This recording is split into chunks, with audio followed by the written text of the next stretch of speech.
একে তো ট্রাম্পের জুড়ে দেয়া 25% শুল্ক নিয়ে বিপর্যস্ত মোদির সরকার।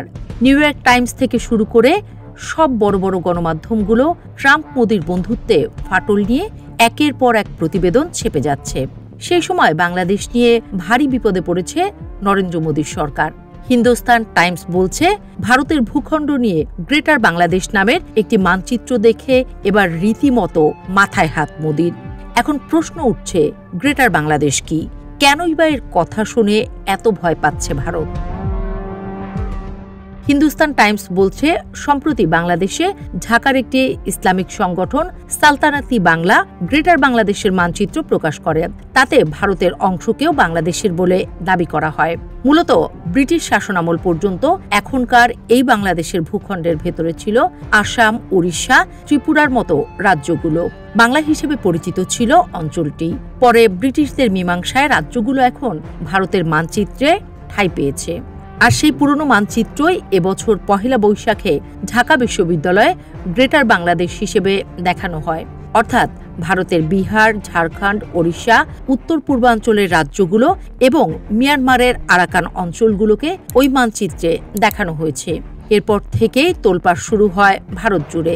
দেশটির লোকসভায় বর্ষাকালীন অধিবেশনের সময় এই বিতর্ক তীব্র আকার ধারণ করে। ঘটনার সূত্রপাত হয় গত 1 আগস্ট। লোকসভায় কংগ্রেস সাংসদ রণদীপ সিং সুরজেওয়ালা গ্রেটার বাংলাদেশের বিষয়টি উল্লেখ করেন এবং সরকারকে এ বিষয়ে ভারতের অবস্থান সম্পর্কে জিজ্ঞেস করেন। এর প্রশ্নের জবাবে দেশটির পররাষ্ট্রমন্ত্রী এস জয়শঙ্কর এক বিবৃতিতে জানান, বাংলাদেশের ঢাকার একটি ইসলামিক সংগঠন সালতানাতি বাংলা গ্রেটার বাংলাদেশের মানচিত্র প্রকাশ করেছিল। তাতে ভারতের অংশকেও বাংলাদেশের বলে দাবি করা হয়েছিল। ভারত সরকারের পক্ষ থেকে দেয়া বিবৃতিতে বলা হয়, তুরস্কের একটি এনজিও সমর্থিত সালতানাতি বাংলা নামক একটি ইসলামিক গ্রুপ ঢাকায় গ্রেটার বাংলাদেশের ম্যাপ প্রকাশ করেছিল, যেখানে ভারতের অংশকেও বাংলাদেশের বলে দাবি করা হয়েছে। সরকার পরিস্থিতির দিকে নজর রাখছে, দেশের জাতীয় সুরক্ষা নিশ্চিত করতে প্রয়োজনীয় পদক্ষেপ নিচ্ছে বলেও বিবৃতিতে বলা হয়। ওই বিবৃতিতে বাংলাদেশের বক্তব্য প্রকাশ করা হয়। বলা হয়, Bangladesh fact checker platform Bangla fact দাবি করেছে যে সালতানাতি বাংলা যে বাংলাদেশ থেকে পরিচালিত হয় তার কোনো প্রমাণ নেই। এছাড়া ম্যাপে দেখানো মানচিত্র পূর্বের বাংলার সুলতানদের রাজত্বের প্রসঙ্গ হিসেবে দেখানো হয়েছিল। একসময় এক বিজেপি নেতাকেও বাংলাদেশের দিকে তীর ছুঁড়তে দেখা যায়। সম্প্রতি বাংলাদেশে তুরস্কের প্রভাব বাড়ছে জানিয়ে তিনি দাবি করেন, ঢাকায় সালতানাতি বাংলা নামে ইসলামিক সংগঠনটি তুরস্ক ভিত্তিক একটি এনজিওর সমর্থনে পরিচালিত হচ্ছে। ওই বিজেপি নেতার দাবিকে উড়িয়ে দেননি জয়শঙ্কর। তার মতে, ভারতের জাতীয় স্বার্থ ও নিরাপত্তার জন্যই নয়াদিল্লি বাংলাদেশের ব্যাপারে বিশেষ মনোযোগী। বাংলাদেশের উপর নিবিড়ভাবে নজর রাখা হচ্ছে বলেও জানান তিনি।